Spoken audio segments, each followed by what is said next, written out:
पहाड़ टीवी और मैं हूं आपके साथ स्मिता पटवार। चलिए रुक करेंगे उत्तराखंड की तमाम बड़ी खबरों का, लेकिन उससे पहले एक नजर आज की हेडलाइंस पर। मुख्यमंत्री धामी की मौजूदगी में बीजेपी में शामिल हुए कर्नल अजय कोठिया, बताई आम आदमी पार्टी छोड़ने की वजह। एंटी ड्रग्स टास्क फोर्स ने नशा तस्कर को हरिद्वार से किया गिरफ्तार। मुंबई इंडियंस टीम में सिलेक्शन के बाद गुरु का आशीर्वाद लेने पहुंचे आकाश मधवार। सितारगंज में 180 अपात्र राशन कार्ड धारकों ने किए राशन कार्ड सरेंडर। यमुनोत्री पैदल मार्ग पर बुजुर्ग महिला की बिगड़ी तबीयत, एक बार फिर देवदूत बनकर आया उत्तरकाशी पुलिस का जवान। उत्तराखंड में आम आदमी पार्टी का हाथ छोड़कर कर्नल अजय कोठियाल ने कल बीजेपी का दामन थाम लिया। दरअसल इस साल हुए उत्तराखंड विधानसभा चुनावों में आप के टिकट पर कर्नल अजय कोठियाल ने गंगोत्री विधानसभा सीट से अपना भाग्य आजमाया था। हालांकि इस दौरान उनकी करारी हार हुई थी और वो अपनी जमानत भी नहीं बचा सके थे। उन्हें केवल 6161 वोट मिले थे, 10.33% थे। अजय कोठियाल के आम आदमी पार्टी से इस्तीफा देने के बाद से कयास लगाए जा रहे थे कि वो बीजेपी में शामिल होंगे। राजधानी देहरादून में स्थित बीजेपी के प्रदेश मुख्यालय में मुख्यमंत्री पुष्कर सिंह धामी और दुष्यंत गौतम ने कर्नल अजय कोठियाल को पार्टी सदस्यता दिलाई। आपको बता दें, कर्नल अजय कोठियाल ने पिछले बुधवार को आम आदमी पार्टी से इस्तीफा दे दिया था। उन्होंने अपना इस्तीफा अरविंद केजरीवाल को भेजा था। अपने ट्वीट में उन्होंने कहा था कि मैंने अपना त्यागपत्र पूर्व सैनिकों, पूर्व अर्धसैनिकों, बुजुर्गों, महिलाओं, युवाओं और बुद्धिजीवियों को ध्यान में रखते हुए दिया है। अजय कोठियाल 19 अप्रैल 2021 को आम आदमी पार्टी में शामिल हुए थे और 13 महीने बाद ही उन्होंने इस्तीफा दे दिया। हमने आम आदमी पार्टी क्यों ज्वाइन करी थी? उत्तराखंड के बारे में सोचते हैं, फौज के हमारे कुछ एक्सपीरियंस हैं। यहाँ पे जब से पोस्टिंग आए उत्तरकाशी में, उत्तराखंड में पहली बार, तो कई काम करने के मौके मिले, जिनकी वजह से हमें लगा कि हमारा एक्सपीरियंस बढ़ गया है। उन्हीं कामों को आगे बढ़ाने के लिए हम एक पॉलिटिकल प्लेटफॉर्म देख रहे थे। हमें आम आदमी पार्टी के तरीके जो थे काम के पसंद आए, लेकिन पता है कई बार क्या होता है, उस टाइम तो पसंद आए, लेकिन बाद में जब हम असली में अंदर गए तो हमें दिखा कि ये जो तरीके हैं ये उत्तराखंड के भलाई के लिए तो नहीं है। और एक सीधे इंसान की तरह ये जो फौजी यहाँ पे खड़े हैं, ये सब जो हमसे रूठे हुए भी थे, साथ में थे हमारे, हमने विड्रॉ करा। आज मेरी जिंदगी का एक बड़ा कदम है। मैं बहुत बहुत धन्यवाद दिल से कहना चाहता हूँ सबसे पहले तो माननीय मुख्यमंत्री जी को, जिन्होंने मेरे को इनकरेज करा, मेरा हौसला बढ़ाया कि कर्नल साहब आओ ना वापस, परिवार है, परिवार मिलकर के जब काम करता है तो क्यों नहीं चीजें अच्छी होती हैं। मेरी जब बात हुई मदन कौशिक सर से तो उन्होंने बोला, अरे कर्नल साहब, मतलब फोन पे जो बात का तरीका था उसी से बोलते ना रोंगटे खड़े होने, वो खड़े होने शुरू हो गए। कैलाश विजय वर्गीय सर बार बार मैसेज कर रहे थे, कर्नल साहब जल्दी करो, टाइम वेस्ट मत करो, जज्बा बढ़ रहा था। और मेरे जितने साथ में आ रखे हैं यहाँ पे, वो बार बार मेरे से पूछ रहे थे, सर कब ज्वाइन कर रहे हैं, कब ज्वाइन कर रहे हैं। मेरे को याद है जब भाई साहब हमारे घर पे आए और आकर के हमसे बात करी, मतलब मुख्यमंत्री जी ने ही बोला था और उसके बाद बात करी, तो पता है मेरे को ना एक माहौल दिखा। मैं वाकई में आज जो शामिल रहे मुख्यमंत्री जी के साथ में, जिसकी वजह से आज कर्नल अजय कोठियाल और टीम अजय कोठियाल जो केदारनाथ में भी थी पहले, जिसने कई काम करे, जो आम आदमी पार्टी में गई थी, तो वाकई में सही जगह में वापस आ गई है। और सर हम आपको ना विश्वास दिलाते हैं। चंपावत विधानसभा सीट के लिए 31 मई को होने वाले उपचुनाव से पहले भाजपा और कांग्रेस ने चुनाव प्रचार तेज कर दिया है। प्रदेश स्तरीय नेताओं के साथ केंद्रीय नेताओं का भी कार्यक्रम जारी कर दिया गया है। 23 मई से पूर्व मुख्यमंत्री हरीश रावत ने भी चंपावत पहुंचकर चुनाव प्रचार शुरू कर दिया है। उन्होंने देर शाम चंपावत पहुंचकर कांग्रेस प्रत्याशी निर्मला घैतोड़ी के समर्थन में प्रचार किया। पूर्व मुख्यमंत्री अगले 5 दिन चंपावत में ही रहकर चुनाव प्रचार को उधार देंगे। भारतीय जनता पार्टी के वरिष्ठ नेता और पूर्व मुख्यमंत्री त्रिवेंद्र सिंह रावत पुत्र दायिनी मां अनुसुईया मंदिर पहुंचे। जनपद चमोली के द्वार मंडल घाटी में भारतीय जनता पार्टी के कार्यकर्ताओं और स्थानीय जनप्रतिनिधियों ने ढोल नगाड़ों से पूर्व मुख्यमंत्री का भव्य स्वागत किया, जिसके बाद सिरोली गांव में भी ग्रामवासियों ने उनका जोरदार स्वागत किया। त्रिवेंद्र सिंह रावत पैदल चलकर माता अनुसुईया के मंदिर पहुंचे। जाते जाते भारी बारिश भी आती रही, लेकिन उन्हें पक्का इरादा बनाकर माता रानी के चरणों में शीश नमन किया। विशेष पूजा अर्चना और मंत्रोच्चारणों से माता अनुसुईया की पूजा की, जिसके बाद उनके मुख्यमंत्री कार्यकाल में दी गई धनराशि से यात्रियों के लिए बनाया गया प्रार्थना हॉल का भी अवलोकन किया गया। गैंगस्टर यशपाल तोमर पर अपनी कृपा दृष्टि बनाए रखने वाला जिला प्रशासन अब उसी पर शिकंजा कसने लगा है। यशपाल तोमर के एक और रिश्तेदार की करोड़ों की बेशकीमती जमीन को कुर्क करने के डीएम कोर्ट ने आदेश दिए हैं। ये जमीन ज्वालापुर में जूर्स कंट्री के पीछे थी और यशपाल तोमर ने अपने रिश्तेदार के नाम खरीदी थी। एसटीएफ ने जांच कर पूरी रिपोर्ट डीएम को सौंपी थी, जिसके बाद ये कार्यवाही की गई है। डीएम के आदेश के बाद तहसीलदार के नेतृत्व में टीम ने मौके पर पहुंच कार्यवाही की। देखिए, एक नॉर्मल एक प्रक्रिया है ये, और एसटीएफ द्वारा एक मामले में इन्वेस्टिगेशन किया जा रहा था। लैंड ग्रैबिंग से रिलेटेड इश्यूज थे और उसमें गैंगस्टर एक्ट के तहत डिस्ट्रिक्ट मजिस्ट्रेट के न्यायालय में उनके द्वारा सेक्शन 14 के तहत एक एप्लीकेशन दी गई थी, जिसमें एक भूमाफिया के विरुद्ध गिरोहबंदी अधिनियम के तहत कार्रवाई करने के लिए अपेक्षा की गई थी। और सेक्शन 14 में ये डिस्ट्रिक्ट मजिस्ट्रेट के ऊपर होता है कि फिर उस पर उसकी सीज़र की कार्रवाई करते हैं। सारे तथ्यों को देखने के बाद इट्स एब्सोल्युटली ये लीगल मैटर, उसमें मैंने आदेश दिया था और उस प्रकरण में काफ़ी उसका इम्प्लीमेंट जो कुर्की की कार्रवाई थी हो गई थी। लेकिन हरिद्वार की एक प्रॉपर्टी थी ज्वालापुर में, लगभग 40 से 45 बीघे की लैंड है, उस पर कुर्की की कार्रवाई आज कर दी गई है और जिसका एस्टिमेटेड जो बाजारू मूल्य है लगभग 70 to 72 करोड़ के आसपास है, उसको सीज कर दिया गया है। इस प्रकार की कार्रवाई आगे भी जारी रहेगी सर? देखिए, ये जो प्रकरण अगर कोई पुलिस द्वारा इन्वेस्टिगेशन करके लाया जाता है और न्यायालय से इसके संबंध में ये अनुरोध किया जाता है, तो इसको पूरी एक लीगल प्रक्रिया होती है। उसको विधिक ढंग से देखने के उपरांत यदि लगता है तो उसमें निश्चित रूप से ऐसी कार्रवाई जरूर की जाएगी। 10 जुला क्षेत्र की अधिष्ठात्री मां चंडिका की दिवारा यात्रा 9 महीने के भ्रमण के बाद 9 जून को संपन्न होने जा रही है। 9 दशकों के बाद हुई इस देव यात्रा को लेकर न केवल क्षेत्रवासी बल्कि देश विदेश में रह रहे 10 जुला वासियों, धियाणिया सहित जनपद के सभी भक्त उत्साह के साथ 1 जून से 9 जून तक चलने वाली महड़ मां चंडिका बनियाद को भव्य बनाने की स्वागत की तैयारियों में जुटे हुए हैं। जानकारी देते हुए जय मां चंडिका 10 जुला दिवारा समिति के अध्यक्ष धीर सिंह बिष्ट और सचिव देवेंद्र जग्गी और प्रबंधक हीरा सिंह नेगी ने बताया कि 226 दिनों में 7 जिलों के 300 से अधिक गांवों का भ्रमण कर भक्तों की कुशल क्षेम जानते हुए सुख समृद्धि और विश्व कल्याण की कामना के साथ पंचप्रयागों के स्नान सहित बद्री केदार, हरिद्वार, उत्तरकाशी, त्रियुगी नारायण आदि तीर्थों के दर्शन कर देवी इन दिनों बानी गांवों की यात्रा कर रही है। 1 जून को कुंड खाते, गुरुड़ छड़ा और अरुणी मंथन के साथ बनियाद महायज्ञ का शुभारंभ होगा। सोमवार देर शाम मुंबई इंडियंस के खिलाड़ी आकाश मधवाल अपने प्रथम गुरु अवतार सिंह चौधरी से आशीर्वाद लेने पहुंचे।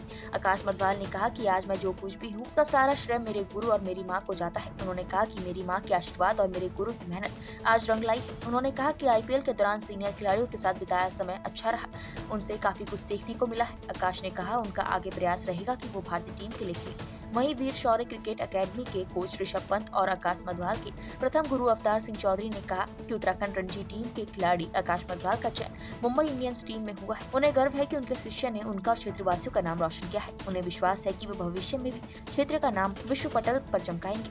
उन्होंने कहा कि आकाश आने वाले खिलाड़ियों के प्रेरणा स्रोत है। उन्होंने कहा कि आकाश मधवाल की खेलने की क्षमता बताती है कि वो एक दिन इंडिया के लिए खेलेंगे। लग रहा है बहुत अच्छा वेलकम हुआ है रुड़की में आके, और इसका सारा श्रेय मैं अपने गुरु को देता हूँ कि जब भी मैं जाता था, मतलब कोई भी टूर्नामेंट जैसे सैयद मुश्ताक अली हो गया, विजय झारे हो गया, रणजी ट्रॉफी, तो मैं सर के पास से होके जाता था और सर हमेशा मेरे लिए प्रे करते थे कि आकाश तू अच्छा करेगा, आकाश तू करेगा, मेरा विश्वास है तेरे ऊपर।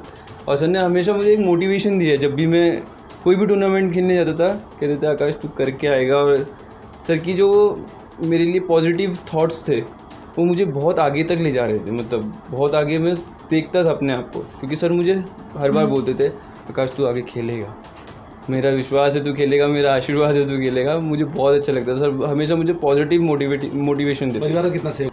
परिवार का मम्मी का बहुत सहयोग है, मम्मी का बस बहुत ज़्यादा ही सहयोग है मम्मी का। तो गुरु का एक रोल होता है, एक मोटिवेशन होता है कि जैसे जोहरी होता है पत्थर में से हीरे को निकाल देता है, बट कुछ डेडिकेशन खिलाड़ियों को अपना भी होता है। खेलते तो बहुत लोग हैं, जैसे आकाश है, ये कितने नीचे से इन्हें मेहनत करके ऊपर आया है। और इनके मम्मी ने जो, मैं जान सकता हूँ कि मेरे फादर नहीं है, मैं कैसे बड़ा हूँ, कैसे मैंने क्रिकेट खेली, कैसे कोच बना हूँ, तो वो लोग जान सकते हैं कि मुझे अपनी मदर को क्या देना है। मैं गुरु का एज ए गुरु मैं बोल रहा हूँ इसका कि मेरा तो जो रोल है ये जानता है, मेरा आशीर्वाद इसके साथ है, गुरु महाराज करे। जैसे ऋषभ का, उनके मदर फादर का पूरा योगदान था, उनका प्यार, डेडिकेशन, उसकी मेहनत, आज हिंदुस्तान का कप्तान बनने जा रहा है, बनेगा पक्का। और ये भी उसी की कप्तानी में ज़रूर, मेरा विश्वास है उसकी कप्तानी में ज़रूर खेलेगा। लेकिन अभी पीछे वीर शौर्य क्रिकेट अकेडमी में इन्होंने एक बॉलर्स के लिए कैंप लिया था 15 दिन। मैंने इसको धूप में वर्कआउट करते हुए देखा है कि कितने जुनून से उन खिलाड़ियों को, उन बॉलर्स को, उनको टाइम के अकॉर्डिंग टेस्ट और बॉलिंग एक्शंस और स्प्रिंट वर्क और फिटनेस, हर, और एक सबसे मेन डिसिप्लिन, टाइम से जाना, टाइम से आना, ये चीज़ें, एक अनुशासन ही इसको उस लेवल तक लेके गया है, इसका अनुशासन।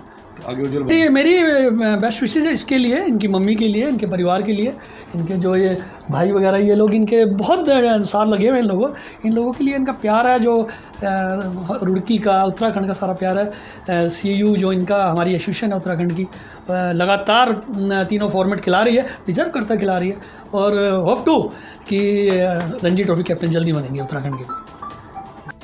कॉर्बेट टाइगर रिजर्व में जिप्सी चालक की ट्रेनिंग ले चुकी 25 महिलाएं काम नहीं मिलने से परेशान हैं। महिला जिप्सी चालकों का कहना है कि उनकी ट्रेनिंग को 1 साल का समय होने जा रहा है, लेकिन अभी तक उनको वाहन नहीं मिले। वो अभी तक अपनी जिप्सियों का इंतजार कर रही हैं। उन्होंने कहा कि कॉर्बेट प्रशासन उनके लिए वाहनों का तत्काल प्रभाव से इंतजाम करे। तत्कालीन मुख्यमंत्री तीरथ सिंह रावत की घोषणा के बाद कॉर्बेट टाइगर रिजर्व में 50 जिप्सी चालकों का चयन किया गया था, जिनमें से 25 महिलाओं को जिप्सी चलाने की ट्रेनिंग भी दी जा चुकी है। महिला चालकों को ट्रेनिंग लिए 8 महीने से ज्यादा का समय हो चुका है, लेकिन 25 महिलाओं को अभी तक उनकी जिप्सियां नहीं मिल पाई है। अरुण ठाकुर, महिला जिप्सी चालक की ट्रेनिंग लेके आई हूँ। देहरादून से भी एंड रामनगर में भी हम लोगों ने ट्रेनिंग ली है, और अभी हमारे लिए 1 साल हो गया ट्रेनिंग लिए भी गाड़ियों की कोई व्यवस्था नहीं है। ये विभाग बोल रहा है कि आप लोग पुरानी गाड़ियाँ लेके, और अगर चला सकते हैं तो पुरानी गाड़ियाँ लेके चला ले, बट हमारे पास इतना आर्थिक बजट नहीं है कि हम लोग पुरानी जिप्सियाँ लेके महिलाएं चला सके, क्योंकि कोई स्टूडेंट है, कोई महिलाएं हैं गृहिणी, वीरचंद गढ़वाली के थ्रू हमें फाइनेंस की करा दी जाए गाड़ियाँ, पुरानी जिप्सियों पे ही हमें लोनिंग करा दी जाए। हाँ, देखिए, ये इनको महिला जिप्सी चालकों को कॉर्बेट के द्वारा विभिन्न चरणों में जो है प्रशिक्षण दिया जा चुका है, और इनके लिए एक उपयुक्त वाहन की तलाश की जा रही है। और कुछ वाहन का यहाँ पर ट्रायल किया गया था, लेकिन वो जो है उपयुक्त नहीं पाए गए इसके लिए। तो जैसे ही एक उपयुक्त वाहन हमें प्राप्त होगा तो तुरंत ही इनको जो है आगे कार्रवाई करते हुए और इनके द्वारा जो है उसको उपलब्ध कराने की कार्रवाई की जाएगी, जिससे कि ये जल्दी से जल्दी जो है सफारी के लिए यहाँ पर। नरेंद्र नगर और नकोट की सरकारी सस्ते गले की दुकानों पर बायोमेट्रिक मशीन खराब होने से मशीनें फिंगरप्रिंट नहीं ले रही थी, जिस वजह से उपभोक्ता राशन की दुकानों के चक्कर काटते काटते थक चुके थे और उनमें आक्रोश बढ़ता जा रहा था। चैनल पहाड़ टीवी ने इस खबर को प्रमुखता से चलाया, जिसका संज्ञान तत्काल जिला आपूर्ति अधिकारी ने लिया। जिला आपूर्ति अधिकारी ने कहा कि नरेंद्र नगर में आज शाम तक बायोमेट्रिक मशीन पहुँचा दी जाएगी, जबकि नकोट मशीन जाँच के लिए टीम भेजी गई है। तुरंत समाधान किया जा रहा है। खाद्य आपूर्ति विभाग के तहत चलाई जा रही अपात्र को ना पात्र को हाँ योजना के तहत सितारगंज विकासखंड में 180 अपात्र राशन कार्ड धारकों ने अपने राशन कार्ड को सितारगंज में स्थित कार्यालय में सरेंडर कर दिया है। वहीं अपात्र कार्ड धारकों को आगामी 31 मई तक अपने राशन कार्ड सरेंडर करने का समय दिया गया है। तय समय में राशन कार्ड सरेंडर न करने पर विविध कार्यवाही अमल में लाई जाएगी। ये जानकारी देते हुए पूर्ति निरीक्षक DM DS धामी ने बताया कि 31 मई के बाद पात्र और अपात्रों का सत्यापन कार्य शुरू किया जाएगा। अंत्योदय और राष्ट्रीय खाद्य सुरक्षा योजना के राशन कार्ड धारकों में जो राशन कार्ड धारक अपात्र की श्रेणी में आते हैं, वो अपने राशन कार्ड आगामी 31 मई तक पूर्ति निरीक्षक कार्यालय में सरेंडर कर सकते हैं। अगर 31 मई के उपरांत कोई लाभार्थी या राशन कार्ड धारक अपात्र पाया जाता है तो उसके विरुद्ध राष्ट्रीय खाद्य सुरक्षा अधिनियम 2013 और आवश्यक वस्तु अधिनियम की सुसंगत धाराओं के तहत प्राथमिकी दर्ज कर वसूली की कार्यवाही की जाएगी। साथ ही पूर्ति निरीक्षक DS धामी ने कहा कि हेल्पलाइन नंबर 1967 पर किसी भी कार्य दिवस में 10 बजे से 5 बजे के मध्य अपात्र राशन कार्ड धारक के संबंध में साक्ष्य सहित अपनी सूचना शिकायत दर्ज करवा सकते हैं। वर्तमान में सरकार की मुहिम एक विशेष अभियान चलाया गया है, जिसका नाम है अपात्र को ना पात्र को हाँ। इस अभियान के तहत वो परिवार या वो राशन कार्डधारी जो वर्तमान में अपनी स्थिति आर्थिक सही हो चुकी है, वो अपने कार्डों को सरेंडर करेंगे। कार्डों को सरेंडर करने के लिए विभाग की ओर से 31 मई तक की टाइम ड्यूरेशन दी गई है। 31 मई तक भी अगर कोई अपात्र व्यक्ति राशन कार्ड को होल्ड करके रखता है तो फिर विभाग की ओर से टोल फ्री नंबर भी जारी किया गया है 1967। इस टोल फ्री नंबर के मार्फत भी अगर कोई शिकायत करता है या अन्य जांच में पता चलता है कि व्यक्ति ने सफ़ेद कार्ड धारण कर रखा है और उसकी आर्थिक स्थिति अच्छी है, वो नॉर्म्स में अंतर्गत नहीं आता, तो उसके अगेंस्ट विभागीय कार्रवाई अमल में लाई जाएगी। तो सभी कार्डधारियों से जो आज की डेट में सफ़ेद और लाल कार्ड धारण किए हुए हैं, अगर वो अपात्र की श्रेणी को आ चुके हैं या उनकी आर्थिक स्थिति बेहतर हो चुकी है, तो वह कार्यालय में आकर के अपने राशन कार्ड को सरेंडर कर दें। समय से जो अपने कार्डों को सरेंडर कर लेंगे उनके अगेंस्ट कोई कार्रवाई नहीं की जाएगी, अन्यथा की दशा में नियमानुसार कार्रवाई अमल में लाएगी। अभी तक की जो स्थिति है, सितारगंज तहसील में 180 कार्ड व्यक्तियों ने सरेंडर कर लिए। इन 180 कार्डों को 180 गरीब परिवारों में ट्रांसफ़र करा जाएगा, जिससे उन गरीब परिवारों का भी भला होगा और वो अपने राशन कार्ड की हकदारी प्राप्त कर पाएंगे। रीवा मध्य प्रदेश से अपनी बेटी के साथ यमुनोत्री धाम यात्रा पर आई बुजुर्ग महिला हिनावती जायसवाल के पैदल रास्ते पर देव देखड़ी के पास ऑक्सीजन लेवल कम होने के कारण अचानक तबीयत खराब हो गई थी। मौके पर पुलिस के जवान राकेश सिंह द्वारा तत्परता दिखाते हुए बुजुर्ग महिला को प्राथमिक उपचार माउथ ब्रीथिंग देकर पालकी के माध्यम से तुरंत PSC यमुनोत्री लाकर उपचार करवाया गया। महिला अब स्वस्थ है। मैं MP मध्य प्रदेश रीवा से हूँ और मेरी माता जी श्रीमती हीरावती जायसवाल हैं, जो यात्रा के दौरान उनकी तबीयत खराब होने के बाद कांस्टेबल राकेश जी मेरी बहुत मदद की है और मैं उत्तराखंड पुलिस के बहुत बहुत आभार हूँ कि उन्होंने इतनी जल्दी मेरी माता जी को एडमिट करवाया। उसके लिए तहे दिल से धन्यवाद। सल्ट क्षेत्र में बीते 2 दिन लगातार बारिश ने मौसम का मिजाज बदल दिया। वहीं जनजीवन अस्त-व्यस्त हो गया है। बारिश होने से छोटे छोटे नदी नाले उफान पर आ गए। किसानों का खेती कार्य भी शुरू हो गया है। भीषण गर्मी से ग्रामीणों को बड़ी राहत मिली। वहीं सियालदे ग्राम पंचायत कमान गुमटी बाजार का मुख्य मोटर मार्ग क्षतिग्रस्त हो गया, जिससे बाजार और स्कूल आने वाले लोगों और बच्चों को परेशानी हो रही है। वहीं सामाजिक कार्यकर्ता हरगोविंद का कहना है कि बीते 2 दिन लगातार हो रही बारिश से कमान गुमटी बाजार का मुख्य मोटर मार्ग क्षतिग्रस्त हो गया है। ग्रामीणों को बाजार और स्कूल आने वाले लोगों और बच्चों को परेशानी का सामना करना पड़ रहा है। SSP देहरादून के द्वारा अवैध खनन और खनन सामग्री को अवैध तरीके से परिवहन करने और अनियमितता बरतने वाले वाहन चालकों के विरुद्ध कार्यवाही के लिए दिशा निर्देश दिए गए थे, जिसके बाद कल रात SP देहात ने CO विकास नगर, प्रभारी निरीक्षक कोतवाली विकास नगर, थाना अध्यक्ष सहसपुर, थाना अध्यक्ष सेलाकुई और संबंधित चौकी प्रभारियों के साथ एक संयुक्त टीम बनाकर जगह जगह पर चेकिंग अभियान चलाया, जिसमें अभियान के दृष्टिगत विकास नगर, सहसपुर और सेलाकुई क्षेत्र में कुल 106 वाहन डंपरों को चेक किया गया, जिसमें से 42 वाहन डंपर चालकों द्वारा अनियमितता बरतने जाने पर अवैध खनन सामग्री परिवहन करते हुए पकड़े जाने पर सीज किए गए और 64 वाहनों के विरुद्ध मोटर वाहन अधिनियम के अंतर्गत कार्यवाही सीज किए गए। सभी सीज वाहनों को थाना सिलाकुई, सहसपुर और विकास नगर पर खड़ा किया गया है, जिनके विरुद्ध नियमानुसार रिपोर्ट प्रेषित की जाएगी। पूर्व कैबिनेट मंत्री बद्रीनाथ विधायक राजेंद्र भंडारी ने कल हापला घाटी के कलसीर, श्रीगढ़ और जखमाला गांव में विधायक बनने के बाद पहली बार जनसंपर्क किया। वहीं उन्होंने इस दौरान गांव में जनता की समस्याओं को प्रमुखता से सुना और ग्रामीणों को हर संभव मदद देने का आश्वासन दिया। उन्होंने कहा कि मैं नेता नहीं, आपका बेटा बनकर आपके बीच में कार्य करूंगा। वहीं इस दौरान भारी बारिश के बीच में भी युवाओं और बुजुर्गों का हुजूम बड़ी मात्रा में देखने को मिला। उत्तराखंड की तमाम बड़ी खबरों में फिलहाल इतना ही। बाकी खबरों के लिए देखते रहिए पहाड़ TV। नमस्कार।